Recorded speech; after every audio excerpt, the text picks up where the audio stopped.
Tech ലോകത്തിൽ നിന്നുള്ള വാർത്തകൾ.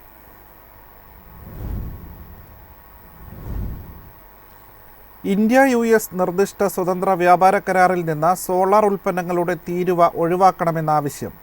ഇക്കാര്യം ആവശ്യപ്പെട്ട ഇന്ത്യ സോളാർ മാനുഫാക്ചറിംഗ് അസോസിയേഷൻ പുനരുപയോഗ ഊർജ്ജ മന്ത്രാലയത്തിന് കത്തു നൽകി. US-ൽ നിന്നുള്ള പോളിസിലിക്കൺ, ഇൻഗോട്ടുകൾ, വേഫറുകൾ എന്നീ അസംസ്കൃത വസ്തുക്കളുടെ തീരുവ ഒഴിവാക്കണമെന്ന് സോളാർ നിർമ്മാതാക്കളുടെ സംഘടന ISMA കേന്ദ്ര സർക്കാരിനോട് അഭ്യർത്ഥിച്ചു. ഇത് നിർമ്മാണ വ്യവസായത്തിന് സഹായകരമാകുമെന്നും അസോസിയേഷൻ പറഞ്ഞു. അമേരിക്കയിൽ നിന്ന് സോളാർ പാനൽ നിർമ്മാണ വ്യവസായത്തിന് വേണ്ട വസ്തുക്കളുടെയും ഉപകരണങ്ങളുടെയും ഇറക്കുമതിക്കും നികുതി ഒഴിവാക്കണം. ഇന്ത്യയിൽ നിർമ്മാണ കേന്ദ്രങ്ങൾ സ്ഥാപിക്കുന്നതിന് US ഫാബ്രിക്കേറ്റർമാർക്ക് പ്രോത്സാഹനങ്ങൾ നൽകണമെന്നും അസോസിയേഷൻ ആവശ്യപ്പെട്ടു. രാജ്യത്തെ സോളാർ നിർമ്മാണ വ്യവസായം ആഗോളതലത്തിൽ ഒരു കുതിച്ചുചാട്ടത്തിന്റെ പാതയിലാണ്.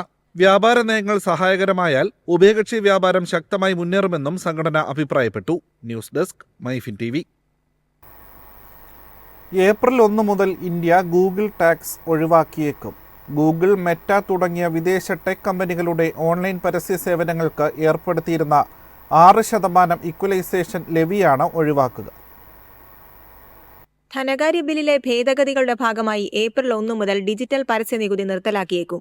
US-ഉമായുള്ള വ്യാപാര ബന്ധം മെച്ചപ്പെടുത്താനുള്ള ശ്രമങ്ങൾക്കിടെയാണ് ഈ നീക്കം. നികുതി നീക്കം ചെയ്യുന്നത് ടെക് കമ്പനികൾക്കും പരസ്യദാതാക്കൾക്കും ഇന്ത്യയുടെ ഡിജിറ്റൽ സമ്പദ് വ്യവസ്ഥയ്ക്കും ഗുണം ചെയ്യുമെന്നാണ് കണക്കുകൂട്ടൽ.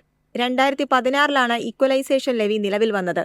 ഇന്ത്യൻ ഉപയോക്താക്കളിൽ നിന്ന് ഗണ്യമായ വരുമാനം നേടുന്ന ആഗോള ടെക് സ്ഥാപനങ്ങൾ ഇന്ത്യയിൽ നികുതി ഉറപ്പാക്കുക എന്നതായിരുന്നു ലക്ഷ്യം. ഓൺലൈൻ പരസ്യ സേവനങ്ങൾക്ക് തുടക്കത്തിൽ 6% നിശ്ചയിച്ചിരുന്ന ലെവി പിന്നീട് 2020-ൽ ഇന്ത്യയിൽ 2 കോടി രൂപയിൽ കൂടുതൽ വാർഷിക ബിസിനസ് ഉള്ള എല്ലാ ഇ-കൊമേഴ്സ് കമ്പനികൾക്കും 2% അധിക നികുതി കൂടി ഏർപ്പെടുത്തി. കഴിഞ്ഞ വർഷം അധികമായി ചുമത്തിയ 2% ലെവി പിൻവലിച്ചിരുന്നു. എന്നാൽ നിലവിലുള്ള 6% നികുതിയും നീക്കം ചെയ്യാനാണ് ഇപ്പോൾ സർക്കാർ പദ്ധതിയിടുന്നത്. വ്യാപാര സംഘർഷങ്ങൾ ഒഴിവാക്കുന്നതിനായി ഇന്ത്യയും US-ഉം നടത്തുന്ന ചർച്ചകളുടെ ഭാഗമാണിത്. US-ഉമായുള്ള സംഘർഷം ഒഴിവാക്കാൻ UK ഉൾപ്പെടെയുള്ള ചില രാജ്യങ്ങൾ സമാനമായ ഡിജിറ്റൽ നികുതികൾ പിൻവലിക്കുന്നതിനെക്കുറിച്ച് ആലോചിക്കുന്നുണ്ട്. News desk Myfin TV. KYC-യുമായി ബന്ധപ്പെട്ട വ്യാജ കോളുകൾക്കെതിരെ മുന്നറിയിപ്പുമായി BSNL. ഇത്തരം കോളുകൾ ജാഗ്രതയോടെ കൈകാര്യം ചെയ്യണമെന്ന മുന്നറിയിപ്പ്. BSNL ഉപയോക്താക്കളെ ലക്ഷ്യം വെച്ച് ഓൺലൈൻ തട്ടിപ്പിന് ശ്രമം നടക്കുന്നുണ്ടെന്ന പരാതികൾ വ്യാപകമായതോടെയാണ് BSNL തന്നെ രംഗത്തെത്തിയത്. സിം കാർഡ് അടുത്ത 24 മണിക്കൂറിനുള്ളിൽ ട്രായ് ബ്ലോക്ക് ചെയ്യുമെന്നും ഉടനടി വിളിക്കണമെന്ന കോളുകൾ പലർക്കും വരുന്നുണ്ട്. ഇവ ജാഗ്രതയോടെ കൈകാര്യം ചെയ്യണമെന്ന് BSNL മുന്നറിയിപ്പ് നൽകുന്നു. ഒരിക്കൽ നമ്മൾ KYC നൽകിയാലും അപ്ഡേറ്റ് ചോദിച്ച് പിന്നീട് നിരവധി ഫോൺ കോളുകളും മെസ്സേജുകളും വാട്സാപ്പ് സന്ദേശങ്ങളും ലഭിച്ചേക്കാം. ഇവയിൽ പലതും വ്യാജമാണ്. KYC വിവരങ്ങൾ BSNLന്റെ കസ്റ്റമർ സർവീസുമായി മാത്രമാണ് കൈകാര്യം ചെയ്യുന്നത്. ഇത്തരക്കാർ അയക്കുന്ന ലിങ്കുകൾ ക്ലിക്ക് ചെയ്യുകയോ നമ്പറുകൾ ബന്ധപ്പെടുകയോ ചെയ്യരുതെന്ന് BSNL അറിയിച്ചു. News desk Myfin TV. Google play സ്റ്റോറിൽ 331 അപകടകരമായ ആപ്പുകൾ കണ്ടെത്തി സൈബർ സുരക്ഷാ കമ്പനിയായ ബിറ്റ് ഡിഫൈൻഡറിലെ ഗവേഷകർ. പരസ്യ തട്ടിപ്പിലൂടെയും ഫിഷിംഗിലൂടെയും ഉപയോക്താക്കളുടെ സ്വകാര്യ വിവരങ്ങൾ കവരുകയാണ് ഈ ആപ്പുകളുടെ ലക്ഷ്യം. വേപ്പർ ഓപ്പറേഷൻ എന്ന വലിയ തട്ടിപ്പ് ക്യാമ്പയിന്റെ ഭാഗമായിരുന്നു ഈ ആപ്പുകളെന്നാണ് വിവരം. ആൻഡ്രോയിഡ് 13ന്റെ സുരക്ഷയും മറികടന്ന ഈ ആപ്പുകൾ 6 കോടിയിലധികം തവണ ഡൗൺലോഡ് ചെയ്യപ്പെട്ടതായും ഗവേഷകർ പറയുന്നു. 2024-ന്റെ തുടക്കത്തിൽ IIS ത്രെഡ് ലാബ് ആണ് ഈ ക്യാമ്പയിൻ ആദ്യമായി കണ്ടെത്തിയത്.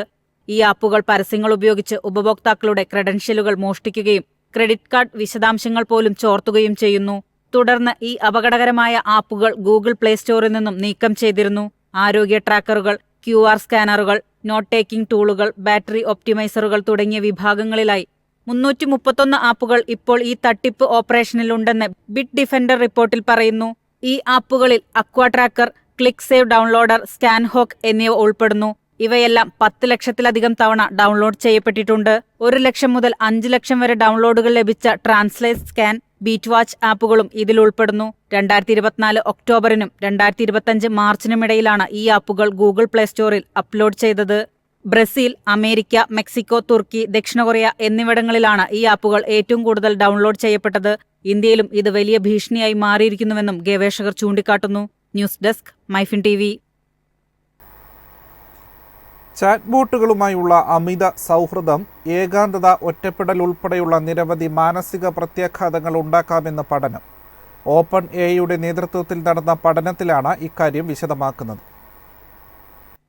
ചാറ്റ് GPT-യുമായുള്ള ഇടപെടലുകൾ ഉപയോക്താക്കളുടെ വൈകാരിക ക്ഷേമത്തെയും പെരുമാറ്റങ്ങളെയും അനുഭവങ്ങളെയും എത്രത്തോളം ബാധിക്കുമെന്നാണ് investigating effective use and emotional wellbeing on chat GPT എന്ന പഠനം അന്വേഷിക്കുന്നത്.